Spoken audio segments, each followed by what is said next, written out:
공공기관이라 그들만의 영역이라고 제가 표현을 했습니다. 왜 그렇게 표현을 했느냐? 거기는 아직도 문재인 정부에서 임명한 사람들이 워낙 많이 차지하고 있기 때문이에요. 여러분 이거 한번 보세요. 예, 문재인 정부에서 임명한 공공기관장 비율이 여러분 78.5%예요. 야, 진짜 어마어마하죠. 사실 대표적으로 방송통신위원회 여기도 문재인 정부가 임명한 한상혁 위원장이죠. 예, 국민인권위원회 전현희 위원장 여기도 마찬가지 예, 문재인 정부가 임명한 위원장입니다. 이러다 보니까 여러분 예, 이게 나라 운영이 제대로 될까요? 아니 정부는 윤석열 정부로 바뀌었어요. 그런데 공공기관장은 78.5%가 문재인 정부에서 임명한 사람들입니다. 그럼 나라 운영이 어떻게 되나요? 예, 중앙정부에서는 예, 민간주도 성장이라고 계속 밀고 가는데 이게 공공기관은 소득주도 성장, 탈원전 내세우면서 할 거 아닙니까? 진짜 말도 안 되는 일들이 벌어지는 겁니다. 물론 여야도 이걸 알고 있습니다. 여야도 이거 이제 대통령 임기에 맞춰서 공공기관장의 임기를 맞추자 이렇게 이야기는 하고 있어요. 그러나 방송통신위원장하고 국민인권위원회 위원장 때문에 이거 지금 이야기도 안 되고 있습니다. 사실 방송통신위원회 위원장이라는 게 여러분도 알다시피 언론을 장악하는 거거든요. 미디어를 장악하는 거거든요. 예. 그렇기 때문에 이거를 놓기가 쉽지 않죠. 올 7월까지 한상혁 위원장은 예, 방송통신위원장을 계속 할 거니까 예, 미디어에 대한 어떤 통제권을 본인들이 가지고 있다. 국민인권위원회도 마찬가지잖아요. 예, 이처럼 말입니다. 야당은 예, 지금 가진 조그만의 어떤 권력이라도 놓고 싶지 않은 겁니다. 문제는 여러분 보시다시피 워낙 많은 사람들이 예, 문재인 정부에서 공공기관장으로 임명이 됐다는 사실입니다. 전체 367명 중에 말입니다. 288명 78.5%가 문재인 정부 인사들로 채워져 있고요. 윤석열 정부에서 임명된 사람은 15.8% 58명밖에 안 되고요. 5.7%는 공석입니다. 공석. 그러다 보니까 여러분 시장은 어떻게 돼요? 시장은 우리가 말한 대로 잘 안 돌아갑니다. 예를 들어 대표적으로 말입니다. 한전 자구 노력 먼저 해라. 이렇게 우리가 이야기하고 있습니다. 그런데 한전의 최고 경영자는 문재인 정부에서 임명한 사람입니다. 그러니까 예, 최대한 말입니다.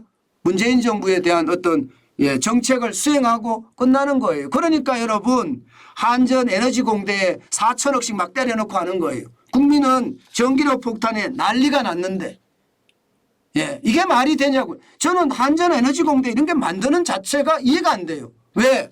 지방대가 지금 다 무너지고 있어요. 지방대가. 왜 돈을 거기다 쏟아 붓는 거죠? 차라리 지방대를 인수해서 해도 되고요. 그렇지 않으면 지방대 어려운 지방대 몇 개에다가 과를 신설해도 됩니다.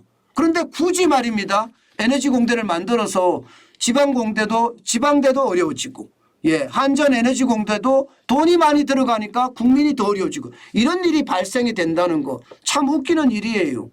예, 게다가 말입니다. 늘 말했지만 공공기관 제일 중요한 게 말입니다. 구조조정해야 됩니다. 예, 세금 쓰는 하마예요. 게다가 말입니다. 이게 전기료 가스로 올라가는 그런 핵심 원천이기도 하고요. 그렇기 때문에 먼저 하늘은 스스로 돕는 자를 돕는다고 했잖아요.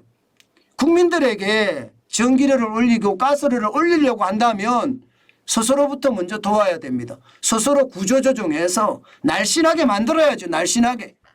예, 한전이 할 수 있는 데까지 예, 가스공사가 할 수 있는 데까지 하고 나서 그다음에 국민들에게 어쩔 수 없이 가스를 올립니다. 예, 어쩔 수 없이 전기료를 올립니다. 이렇게 하면 국민들도 납득을 합니다. 그런데 그게 안 된다는 것 그것은 여러분 예, 이게 앞으로 굉장히 큰 충격이 올 수도 있다는 이야기가 되는 겁니다. 게다가 여러분 한번 보세요. 지금 예, 전체적으로 보면 탈원전 인사라든가 아니면 소득 주도 성장을 입안한 사람들이 지금 한 자리씩 꽤 차고 있습니다. 예를 들어서 과학기술정책연구원장, 이분은 탈원전을 주도했던 사람이거든요.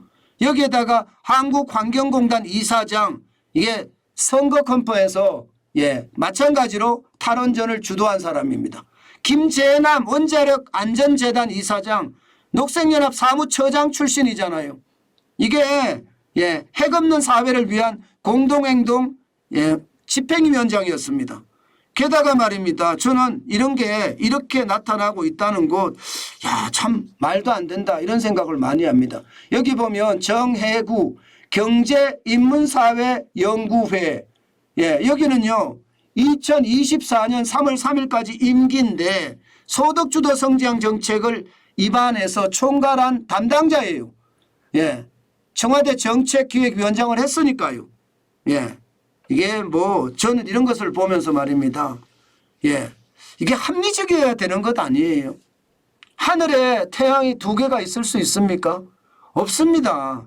지금 미중 간의 갈등도 보면 서로 태양이 되겠다 하고 싸우는 것 아니겠습니까? 결국 말입니다. 미중 간 갈등이 파국으로 치달을 수도 있다는 게 그만큼 말입니다. 하늘엔 태양 하나만 있어야 되는 거예요. 그런데 지금 대한민국에는요.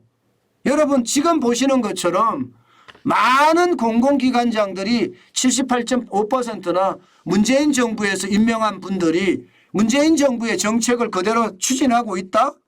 이것은 여러분 나라를 망하게 하는 길입니다. 나라를.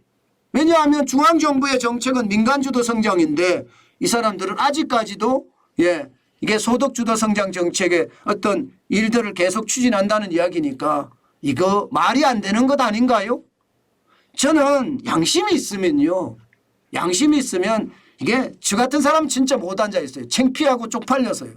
저는 양심이 있으면 이게 윤석열 정부가 새로 바뀌었으니까 자진 사퇴를 해주면서 그 윤석열 정부의 정책을 잘 추진할 수 있게끔 그렇게 도와줘야 됩니다.